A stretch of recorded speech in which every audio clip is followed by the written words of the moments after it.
Hi everyone, hope you're doing well from wherever you're watching this channel, depending on your time zone. Now, the Kiharu Member of Parliament, Ndindi Nyoro, had prepared a bill with the proposals on how to deal with the issue of fuel in this country. So, his bill was supposed to go to the parliament for discussion, and through the process, we have the first reading, second reading, and all that.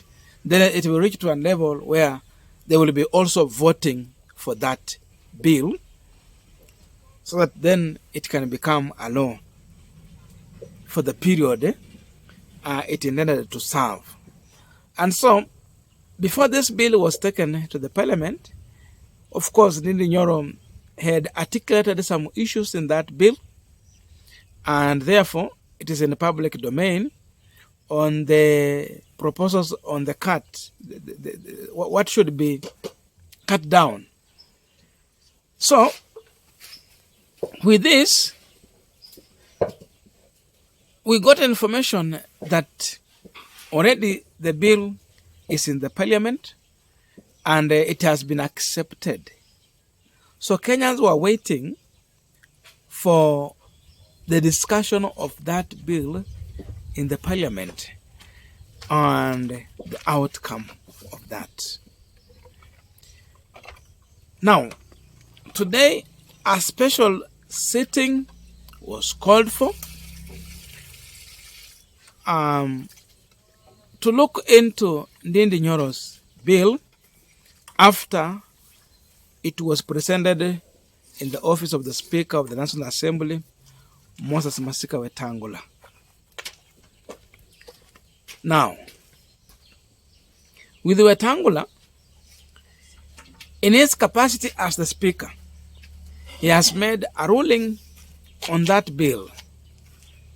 And the bill is now dying a natural death.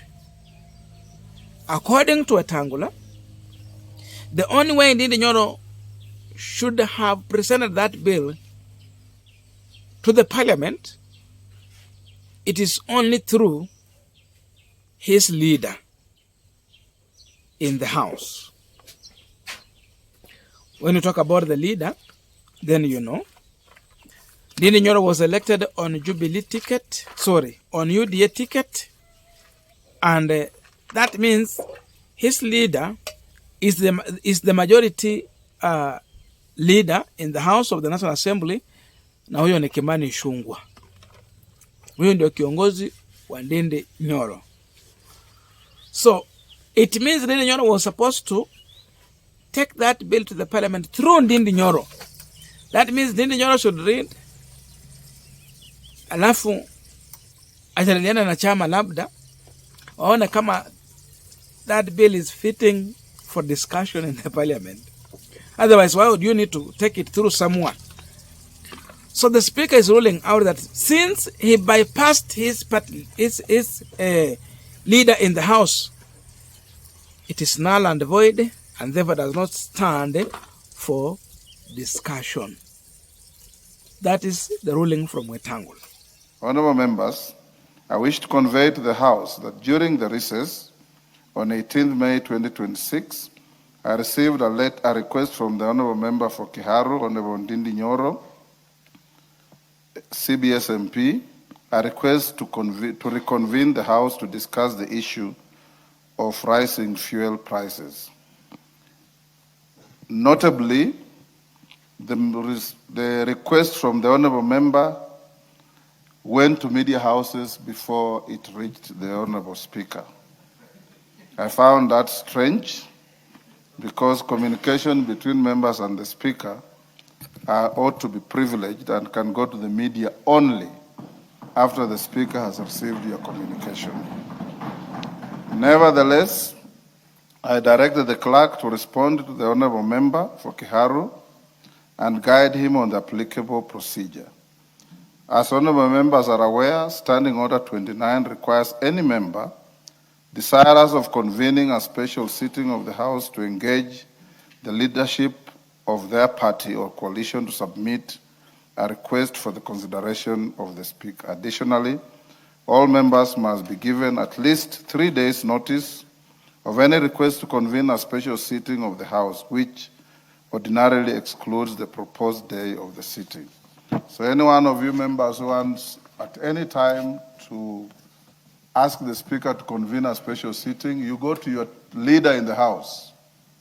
If you are on the left side, you go to Junet. If you are on the right side, you go to Ichungwa and request him to make the requisition and request for you. That's what your standing orders say. In this regard, accepting the honorable members and procedural request would have led to his proposed special sitting being held yesterday or today, a day on which the House was scheduled to resume its sittings as per the approved calendar. This rendered the question of special sitting moot or simply academic.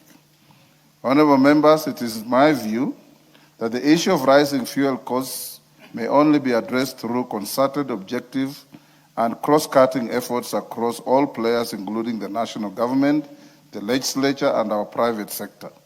Isolated and subjective utterances are unhelpful at this time and only serve to politicize a matter that is of critical concern to our economy and the welfare of all Kenyans. Cognizant of several prior requests received from the honorable members to prioritize debate on the subject upon resumption of the sittings of the House, I have approved a motion on the matter for consideration by the House during this afternoon sitting, even as other efforts by all players to address the issue continue. Allow me, members, to mention that I also received a request in the same defective procedure from member Wandeto, who also asked me, like Ndindi Nyoro, to and procedurally call the House. In conclusion, honorable members, the timely consideration of the critical House business that I have highlighted calls for your utmost dedication. I therefore urge each member to rise to the occasion so that together we deliver on the legislative mandate of this House in line with the Constitution.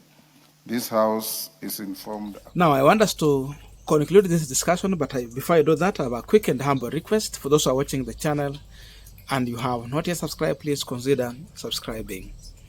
To our returning subscribers, I must say thank you so much.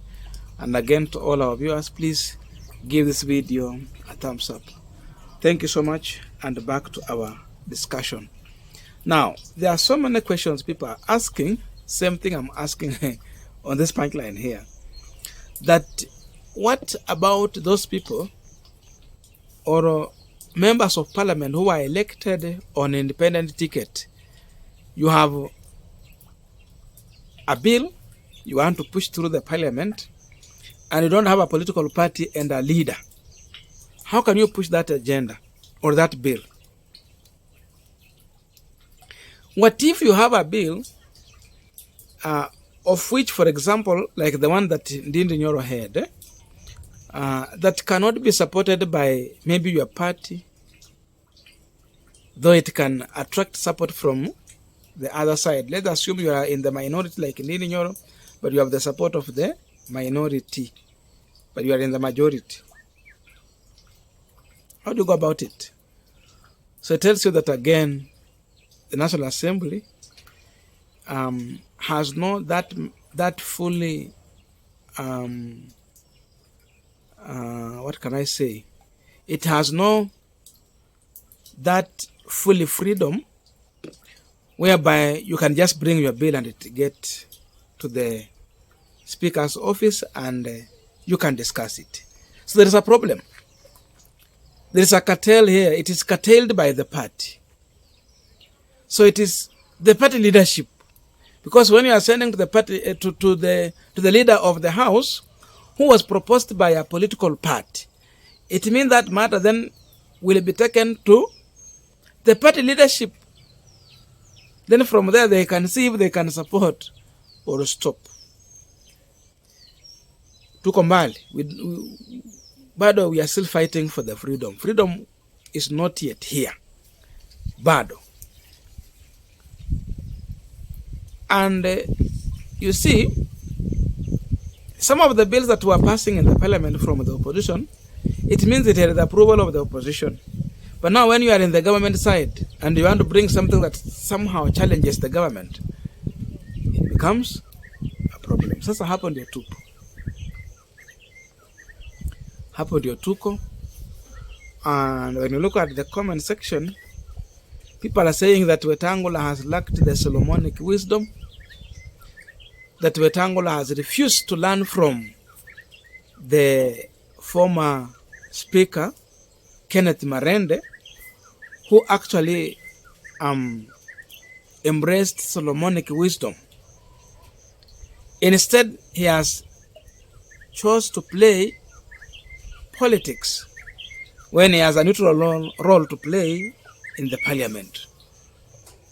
Tukisema mambo ya bipartisan, you should be partisan. Mambo ya partisan. Sasa, yeye yako bipartisan.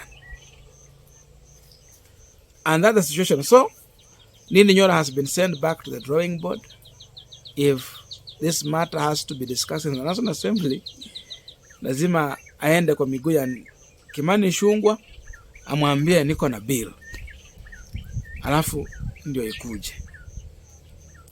I don't know abuse, but please let us put in the comment section so that we can continue with the panel discussion. Thank you so much and see you in our next video.